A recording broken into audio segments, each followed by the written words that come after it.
Hey guys, welcome back to This Girl Rants. Today we're going to be discussing Percy Jackson and the Titan's Curse. So this is the third in the Percy Jackson's series that we've been doing. If you would like a spoiler-free review, I will link to that down below. You can find that on my blog, This Girl Writes. But for this one, we're going to be full of spoilers, like normal. Percy Jackson and the Titan's Curse is where I feel like Percy Jackson really starts to get intense. This is the book that Annabeth is kidnapped and she literally has to hold up the world. And Percy spends basically the entire time freaking out and worrying about her and wanting to save her. It's also the book that introduces Rachel, which gives us a little bit of a love triangle in the next book, and even more so in the final book of this series, which adds to the drama, which is exciting. But it's the very first moment that we meet Rachel. Some of the things that I really truly love about this book is the development we get with Annabeth. So Annabeth literally is kidnapped by monsters and forced to hold up the world. If you know anything about Greek mythology, you know that there's a Titan named Atlas who is forced to hold up the sky so the sky and the earth never touch. And he can only stop doing that if someone takes his space. And so Annabeth is forced to take his space, or his spot, and she has to hold up the world. And I'm pretty sure she holds it up for at least a day or two.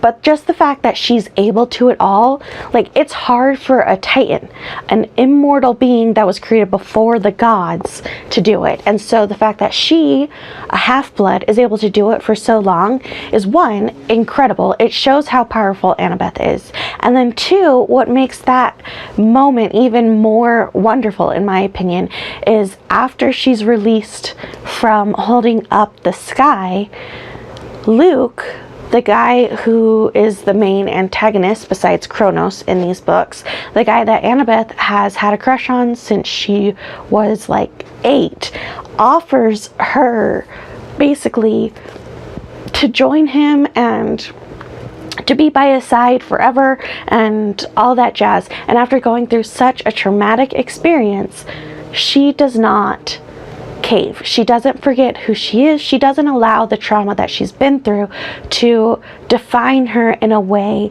that hurts her. She uses it as a way to say, no, I will not give up my values. I will not give up my beliefs just because you asked me to. Even though I care about you so much, I'm not going to do that. And I just think, it was awesome. It was great. It's amazing.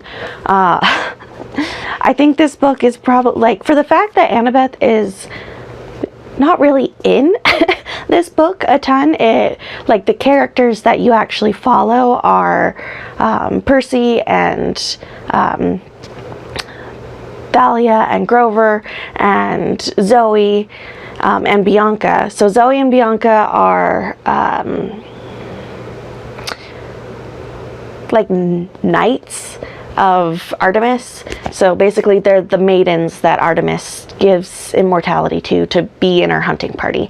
And Artemis is also kidnapped. So those 5 go on a quest to find Artemis, whereas Percy goes to find Annabeth. Lots of 8 names. But yeah, so it's just so beautiful, in my opinion.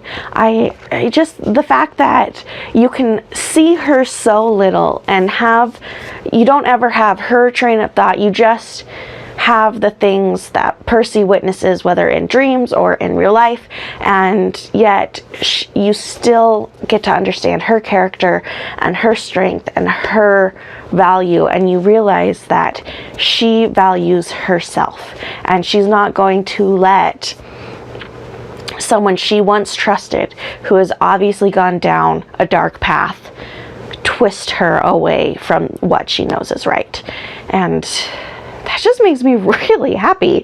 And I just love the fact that Rick Riordan is able to show that without having to do like crazy amounts of monologues from Annabeth, or, you know, a lot of like, I'm going to choose the thing that I think is best dialogue or whatever. It's just, no, I'm not going to follow you, you crazy man. Like, I realize you're going through some stuff, but this is not the right path, and you know that. And it's just awesome. This is, again, definitely a book I suggest reading. Definitely a book that I love. To me, this is where Percy Jackson, the series, really, like the first 2 books were really good and a lot of fun, but this is the one where I started to feel like there were going to be some serious consequences for what was happening to these children, that they weren't just going to, you know, save the world and then be fine, like it never even happened. Like, they actually have to deal with the emotional ramifications of it, they have to deal with the physical ramifications of it, all of that stuff, and it just makes for a wonderful book. So I highly suggest you read The Titan's Curse. I think that it is excellent. I think all of the Percy Jackson series is excellent. I love Annabeth. Like, I don't know what else to say besides the fact that I love her character. It's so wonderful. Like, I love Percy's character. I do. And I love how sassy and wonderful he is. But him and Annabeth together just make the best combination of characters ever. So, thank you so much for listening to my rant on Percy Jackson and the Titan's Curse. Again, check out my blog, This Girl Writes. It'll be linked in the description down below. And don't forget to like and subscribe. Thanks. Bye.